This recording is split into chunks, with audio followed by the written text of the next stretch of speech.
வணக்கம். இது அக்ஷரம் அக்ஷயம். இன்றைக்கி நாம் சபரி வாணி விகாஸ் 3வது லெவலில் இருக்கக்கூடிய 5வது பாடம் பார்க்க போகிறோம். இதில் யஹ் வஹ் அப்படிங்கிற ப்ரோனவுன் இருக்கும்போது ஆண்பால் பெண்பாலில் ஃப்யூச்சரில் எப்படி வரும் அப்படிங்கிறத நம்ம பார்க்க போகிறோம். யஹ் வஹ் ஏகா ஏகி, அவன் அவள், செய்வான் செய்வாள். அவன் அவள் மட்டுமல்ல, அது அப்படிங்கிறதும் உண்டு. யஹ்னா இவன் இவள் இது. ஸோ அகிரிணைக்கும் இது பொருந்தும். இங்கே நமக்கு ஆண்பால் பெண்பாலில் உயர்திணைக்குள்ள வாக்கியங்கள் கொடுத்துருக்குறாங்க. He she will. யஹ் கப் பத்தங் உடாயேகா. யஹ் கப் பத்தங் உடாயேகா. ஸோ ஆண்பால் ஒருமைக்கு ஏகா. வஹ் ஷாம் கோ உடாயேகா, அவன் மாலையில் பறக்க விடுவான். உடானா அப்படின்னா பறக்க விடுதல், உடுனான பறத்தல். ஸோ அந்த ஒரு கோடு பக்கத்தில் அந்த நெடில் ஆக்குறதன் மூலமாக அந்த செய்வினை செய்யப்பாட்டு வினையாக அது மாறுது. ஸோ வஹ் ஷாம் கோ உடாயேகா, அவன் மாலையில் பறக்க விடுவான். வஹ் கப் மைசூர் சே ஆயேகா, அவன் மைசூரிலிருந்து எப்போது வருவான். கப் அப்படின்னா எப்போது. மைசூர் சேனா ஃப்ரம் அப்படின்னு அர்த்தம். வஹ் கல் மைசூர் சே ஆயேகா, அவன் நாளை மைசூரிலிருந்து வருவான். வஹ் ஹிந்தி கப் சீகேகி, அவள் எப்போது ஹிந்தி கற்பாள். வஹ் ஜல்தி ஹிந்தி சீகேகி, அவள் விரைவில் ஹிந்தி கற்பாள். சீக்னா அப்படின்னா லேர்னிங், சும்மா ஸ்டடியிங்னு இல்லை, லேர்னிங். யஹ் தூக்கான் கப் குலேகி, இப்போ இது அகிரிணையில் இருக்குது. ஸோ ஏற்கனவே சொன்ன மாதிரி யஹ் அப்படிங்கிறது அகிரிணையை குறிக்கக்கூடிய இதாகவும் அது அமையும் இல்லையா. வஹ் அப்படிங்கிறது அந்த அது அப்படிங்கிறது. இப்போ ஒரு பெயர் சொல் ஒரு நவுன் அதுக்கு முன்னால் இந்த இது யஹ்ன்னு வந்ததுன்னா அது இந்த அப்படின்னும், அதே மாதிரி ஒரு பெயர் சொல் நவுன் அதுக்கு முன்னால் வஹ் வந்ததுன்னா அந்த அப்படின்னும் அது மாறும். அது கடைன்னு நம்ம சொல்ல முடியாது இல்லையா. ஸோ அந்த யஹ் அப்படிங்கிற அந்த வார்த்தையே ஒரு பெயர் சொல்லுக்கு முன்னால் வரும்போது அது யஹாவே தான் இருக்கும். ஆனால் அது என்ன ஆயிரும், இந்த அந்தங்கிற மீனிங்கை கொடுக்குது யஹ் வஹ்ங்கிறது. இந்த கடை எப்போது திறக்கும். யஹ் துகான் சுபஹ் 10 பஜே குலேகி, இந்த கடை காலை 10 மணிக்கு திறக்கும். சுபஹ் அப்படிங்கிறது சுபஹ் அப்படின்னு நம்ம இருந்தாலும் பேசும்போது சுபா அப்படின்னு தான் சொல்லுவாங்க. சுபா ஷாம் அப்படின்னு தான் சொல்லுவாங்க. சுபா ஷாம் கோ. வ குத்தா பானி கஹா பியேகா, அந்த நாய் எங்கே தண்ணீர் குடிக்கும். வ குத்தா நதி சே பானி பியேகா, அந்த நாய் நதியில் தண்ணீர் குடிக்கும். ஆனால் இங்கே ஆக்சுவலாக இங்கிலீஷில் பாருங்கள், water drink water from the ரிவர்னு தான் கொடுத்துருக்கு. ஸோ நதி சே நதியிலிருந்து, தமிழ்லையும் அப்படியே சொல்லிக்கலாம். அந்த நாய் நதியிலிருந்து தண்ணீர் குடிக்கும், அங்கேருந்து அது அடைந்து கொள்ளும், பெற்றுக்கொள்ளும் அப்படிங்கிறத சொல்கிறாங்க. சுரேஷ் ஷாதி கப் கரேகா, சுரேஷ் எப்பொழுது திருமணம் புரிவான். சுரேஷ் மயி மஹினேமே ஷாதி கரேகா, சுரேஷ் மே மாதத்தில் திருமணம் புரிவான். யஹ் பில்லி கப் பாகேகி, இந்த பூனை எப்போது ஓடும். பில்லிங்கிறது பெண்பால்ங்கிறதுனால பாகேகி அப்படின்னு கொடுத்துருக்கு. பில்லிக்கு ஆண்பால் பிலாவ், நம்ம படிச்சிருப்போம்.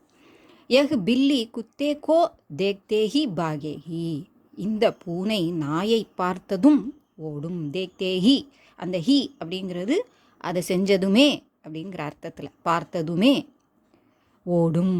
பாகேகி. விக்னேஸ்வரி கியா பசந்த் கரேகி, விக்னேஸ்வரிக்கு என்ன பிடிக்கும். வாட் விக்னேஸ்வரி வில் லைக், அந்த டைப்பில் தான் அங்கே இருக்குது. இந்த இங்கிலீஷில் உள்ள அந்த டைப்பில் தான் இருக்குது. அவள் எதை விரும்புவாள் அப்படிங்கிற மாதிரி தான் அந்த வாக்கிய அமைப்பு இருக்குது. தமிழ்லையும் அப்படி சொல்லலாம். விக்னேஸ்வரி எதை விரும்புவாள். கியான என்ன விரும்புவாள். விக்னேஸ்வரி விருதுநகர்மே ரெஹனா பசந்த் கரேகி, விக்னேஸ்வரி விருதுநகரில் வசிக்க விரும்புவாள். இங்கே அதை கொடுத்துருக்காங்க பார்த்தீங்களா. போன லைன்லேயுமே அதை மாதிரியே சொல்லியிருக்கலாம். விக்னேஸ்வரி என்ன விரும்புவாள் அப்படின்னு சொல்லலாம். என்ன பசந்து கர்ணா அப்படின்னா விரும்புதல், விருப்பம் செய்தல், அதை மாதிரி இருக்காது. இதெல்லாம் எதுக்கு நம்ம பார்க்க வேண்டியிருக்குன்னா, அந்த வாக்கிய அமைப்புக்கும் நம்ம மீனிங் சொல்கிற வாக்கிய அமைப்புக்கும் உள்ள வித்தியாசம் தெரிஞ்சாதான் நம்ம அந்த வாக்கியத்தில் ஹிந்தியில் பேசும்போது சரியான முறையில் வாக்கியம் அமைக்க முடியும். சும்மா மீனிங் மட்டும் பார்த்துட்டே போயிட்டோம் அப்படின்னா அது எந்த அமைப்பில் இருக்குதுன்னு தெரியாமல் வாக்கியம் அமைக்கும்போது நமக்கு திண்டாடுவோம், நம்ம ஒரு கன்ஃபியூஷன் வரும். மோஹித் பவிஷ்யமே கியா பனேகா, மோஹித் வருங்காலத்தில் என்ன ஆவான். மோஹித் பவிஷ்யமே ஜில்லாதீஷ் பனேகா, மோஹித் வருங்காலத்தில் மாவட்ட ஆட்சியராவான். ஜில்லாதீஷ் அப்படிங்கிறது, ஜில்லான்னு நம்ம மாவட்டம்னு சொல்லுவோம் இல்லையா, அதற்கு தலைவராக இருப்பான், ஆட்சியராக இருப்பான், அதை ஆட்சி செய்பவராக இருப்பான். ஜில்லாதீஷ். மோஹித் வருங்காலத்தில் மாவட்ட ஆட்சியராவான். ஹன்சிகா, அது ஆக்சுவலாக ஹம்சிகா தான், பட் ஹிந்தியில் சொல்கிறவங்க வந்து ஹம்சிகான்னு சொல்ல மாட்டாங்க. ஹிந்திக்காரங்க பேசும்போது ஹன்சிகா ஹன்சிகா தான் சொல்லுவாங்க. ஸோ ரெண்டுமே நம்ம தெரிஞ்சு வச்சுக்குவோம். ஹன்சிகா கியா பன்னா சாஹேகி, ஹன்சிகா என்ன ஆக விரும்புவாள். ஹன்சிகா டாக்டர் பனேகி, ஹன்சிகா மருத்துவர் ஆவாள்.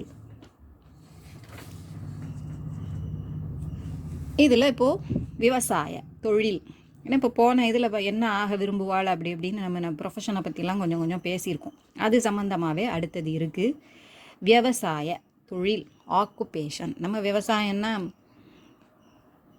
உழவு தொழிலை நம்ம நினைப்போம், பட் விவசாய அப்படிங்கிறது தொழில் அப்படின்னு பொதுவாக அந்த வார்த்தை உபயோகப்படுத்துகிறாங்க.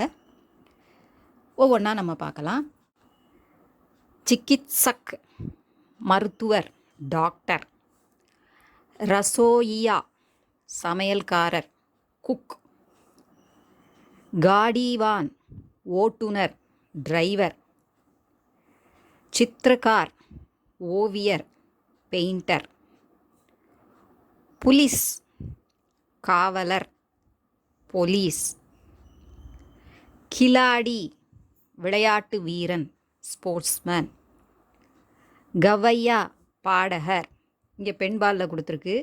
சிங்கர், அங்கே பிக்சர் வந்து பெண்ணோட படம் கொடுத்துருக்கு. கவையா அப்படிங்கிறத நம்ம காயக் அப்படின்னு ஆண்பாலுக்கும், காயிகா அப்படின்னு பெண்பாலுக்கும் சொல்லுவோம். கவையா அப்படிங்கிற வார்த்தை ஆண்பால் பெண்பால் ரெண்டுக்கும் பொதுவானது. ஹிந்தியில் சில வேர்ட்ஸ் வந்து ரெண்டுக்கும் காமனாக இருக்கிற மாதிரி உபயோகப்படுத்துறது உண்டு. இப்போ தோஸ்த் அப்படிங்கிற வார்த்தை எடுத்துக்கிட்டோன்னா அது ஆண்பாலுக்கும் தோஸ்து தான், பெண்பாலுக்கும் தோஸ்து தான். இப்போ மேரா தோஸ்துன்னு சொல்லும்போது அது ஆணை குறிக்குதுன்னு நம்ம தெரிஞ்சுக்கலாம். மேரி தோஸ்துன்னு சொல்லும்போது அதை நம்ம பெண்பால்னு நம்ம தெரிஞ்சுக்கலாம். அப்படி தான் சில வார்த்தைகள் இருக்கும். அதுபோல் கவையா அப்படிங்கிறது, பாடகர் அப்படிங்கிறது ஆண்பால் பெண்பால் ரெண்டுக்கும் காமனாக உள்ளது. ஆண்பால் பெண்பாலுக்கு தெரிகிற மாதிரி நம்ம சொல்லணும்னு நினச்சோம்னா காயக் காயிகா அப்படிங்கிறத நம்ம உபயோகப்படுத்திக்கலாம். இப்போ அடுத்தது சிப்பாஹி, போர் வீரர், சோல்ஜர். தர்ஜி, அந்த படம் பார்த்தாலே தெரியும், தையற்காரர், டெய்லர். நாயி நாவிதர், பார்பர். நிர்மாதா கட்டிடம் கட்டுபவர், கன்ஸ்ட்ரக்டர். மோச்சி செருப்பு தைப்பவர், காப்லர். அத்தியாபிகா ஆசிரியை, டீச்சர். அக்னி ஷாமக் தீயணைப்பாளர், ஃபயர்மேன். வைஜ்ஞானி விஞ்ஞானின்னு சொல்லுவோம் இல்லையா, சயின்டிஸ்ட். இது உங்களுக்கு உபயோகமாக இருந்திருக்கும்னு நினைக்கிறேன். அடுத்த பாடத்தோட அடுத்த வீடியோவில் பார்க்கலாம். அடுத்த பாடத்தில் நவுன் வச்சு வருது. இப்போ நம்ம பார்த்தது ப்ரோனவுன் வச்சு, அடுத்த இதில் நவுன் வச்சு ஏகா ஏகி அப்படிங்கிறத நம்ம பார்க்க போகிறோம். இது உங்களுக்கு உபயோகமாக இருந்திருக்கும்னு நினைக்கிறேன். பிடிச்சிருந்தா லைக் பண்ணுங்கள், ஷேர் பண்ணுங்கள், சப்ஸ்கிரைப் பண்ணுங்கள். சப்ஸ்கிரைப் பண்ண எல்லாருக்கும் நன்றி. நன்றி, வணக்கம், धन्यवाद.